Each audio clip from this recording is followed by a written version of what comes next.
So other than the awkward science, thanks for coming. Appreciate you taking a little bit of time just to kind of see what's going on with the students and kind of like how this online thing has been working since the beginning of the school year. Appreciate you taking the time to show up.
Kendra, did you see the message? I guess permission is needed probably because there's people outside of the district trying to take it. Cool. I didn't know I was on mute that whole time. Um, you might have to put like a permission on it that people outside of the district are trying to take it. I don't know.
Were you in here locked in the whole time?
Hi, I'm Mr. Vargas, the sixth grade science teacher, and we're just going to go over a few things that have been kind of gone over 4 or 5 times, but really just to emphasize exactly what it is that we do in science and just kind of all the other classes, and just so you really get a sense of the routine.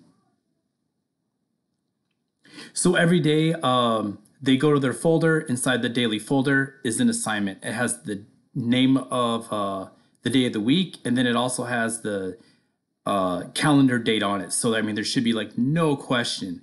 Today is Thursday, December 3rd. That's exactly what we're doing. That's the day. And it's pretty straightforward as far as like where to find that information.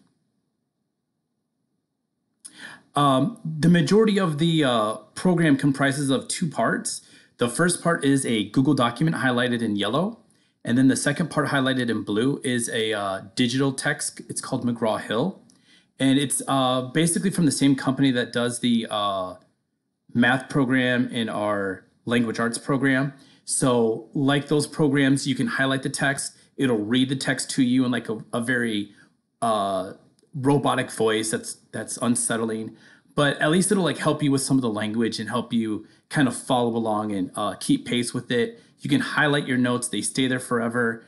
And students always have access to all of these assignments. Each quarter, they're assigned like maybe 2 units, and they can always refer back to this. The Google documents, which are assigned daily, those Google documents are worth credit. 2 out of the 5 assignments are collected and checked and given back for a feedback. The McGraw-Hill is purely just content. So the McGraw-Hill, like we just read through it, we look at the graphs, make some observations, but we just purely use it for like content that doesn't need to be turned in. So just to be like absolutely crystal clear exactly what we do, this slide's a little bit long, but I want to be just very thorough what we do in like every single class. I explain what the assignment is. I take a poll, and every student has to answer the poll. Do you understand? Do you have a question? And this part usually takes the longest because I really am stubborn about every person asking. Students get a little bit of time to work on it. While they're independently working on it, we use a software called Lightspeed where we can view their screens to make sure that they're focused on what they need to be focused on. If there is inappropriate sites that are not blocked, we have the ability to close them to make sure they focus on the assignment instead of things that are off task. Students generate the answers to every question. They are either randomly called on, or if they're having a tough time, we will accept volunteers to kind of keep things moving at a pace. All the answers that are accurate, they are typed so students know where to put the answers. They are highlighted so there is no question. As long as students are engaged in the conference, there is no question of like, I didn't know. Everything is very blatantly and just put out there. And the people that participate, those are the leaders. And then we get into extension topics as we just talk about it, things that are relevant to the students' lives, whether it be plastic, oils, recycling, video games, just whatever it takes to try to really take that extra step to engage students. But if students do not talk, if they do not type, if they do not participate, it's really hard to get a gauge online of like how to get involved when you're getting nothing back. It's almost like talking to a wall. We understand that some students have bandwidth issues, and but at least putting your camera on, saying hi, and then turning it off, it makes a difference. It makes a huge difference. So we just do everything that we can. When you open up the grade book, you'll see grades in 2 or 3 different formats. As long as you see the paper icon, the work has been submitted if there's a Google document. If you see this, I believe it is a hexagon shape. It'll be accompanied by something that says missing, and it was missing at the time, and that is marked as a 0. If you see the paper icon, it means they submitted something late, which on the slideshow was marked in yellow. If there is something marked in orange, again, you see the paper icon, that means they submitted something, but it has not been graded. And if you see just a blank or a blank with missing, that means nothing has been submitted yet. And the majority of the teachers, especially with the time that we have now, we're pretty good about making sure that everything is up to date as far as the grades and so forth. Again, we have like 100, 200 students at 2 or 3 grades each a week, and a lot of people turn in some late work. We do everything we can to make sure everything is graded and credit is given where credit is earned. That's basically science.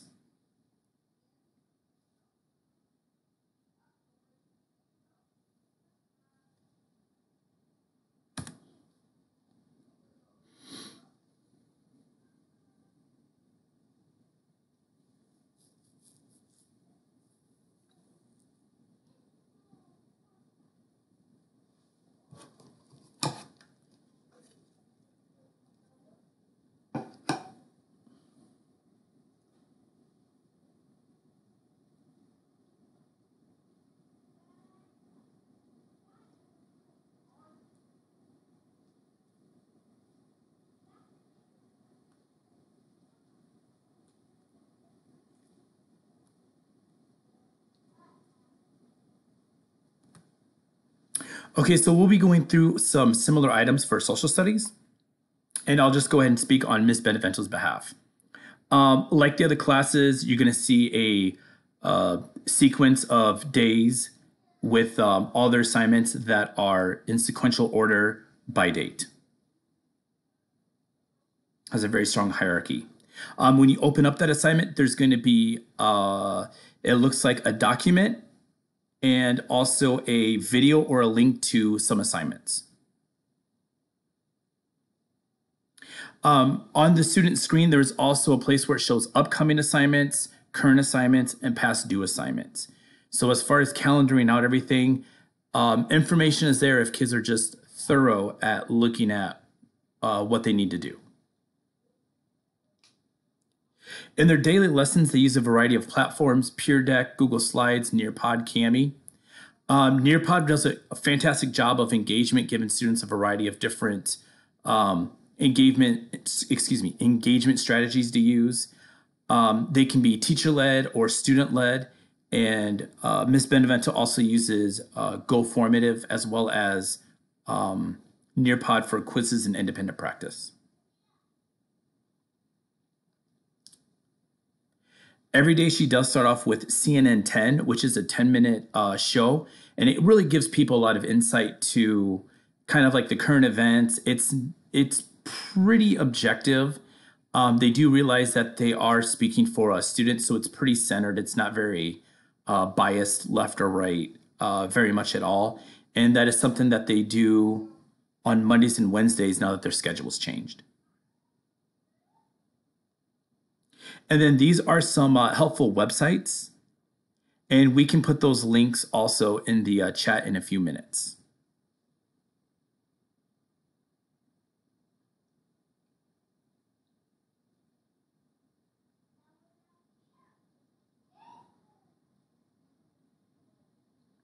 What we are starting at 210 to 340 daily is something called Success is Mandatory. And students that have below a 70% in any class, they're going to join teachers in a group conference in order just to have independent work time or to get some better understanding from some of those teachers. Any student that has a D or an F in that class needs to show up. The majority of the time, the teachers will notify the students, but students have access to their grades and they're very aware of their grades. And even if they feel as if the teacher did not contact them, they still need to report to the Success is Mandatory group at 210. You can see there's a schedule on the left highlighted in orange. And on Wednesdays is a regular TCT, but on the other days of the week, they are topic or subject specific. So today was ELA, tomorrow is Science and Social Studies. If students do have a passing grade, there are opportunities for enrichment and extension activities if that's something that the students, parents would like to request, or teachers will have those available also.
And I was just going to follow that up by saying the same thing. It's better, if students need extra time, um, that's great. That means they're being a little bit more careful. They're being a little bit more in depth. They're going to be turning in work that's a little bit probably higher quality because they're taking their time going through it. And I would much rather look at a paper, give feedback on a paper of somebody that took a little bit more time and submitted some quality rather than having somebody that has just like slopped through it and just shoved it in the submit box. So it's no problem if they turn it in late.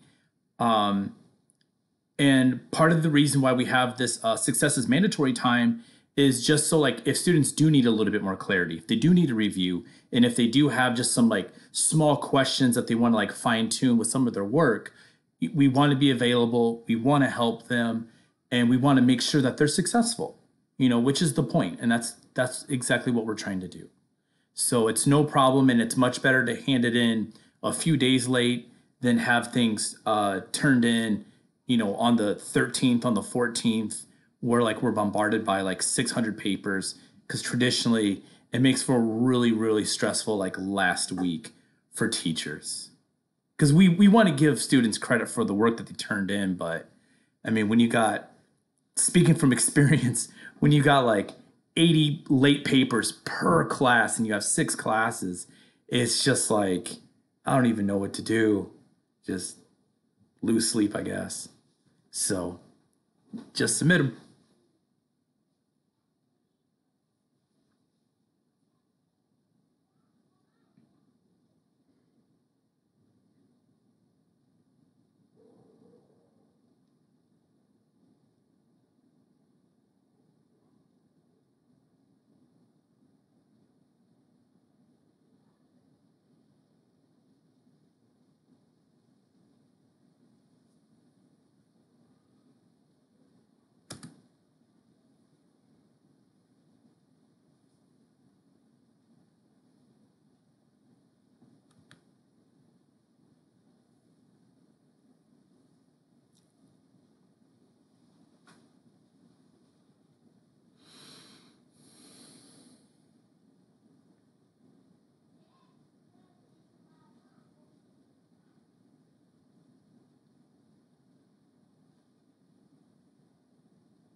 Thanks a lot. Take care, everybody.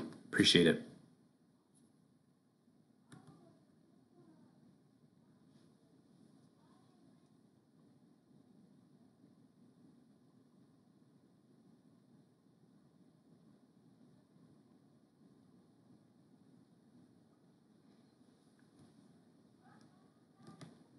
I'm going to go ahead and go over to the 8th grade one and then do the editing a little bit. So I'll talk to you all later. Thanks a lot.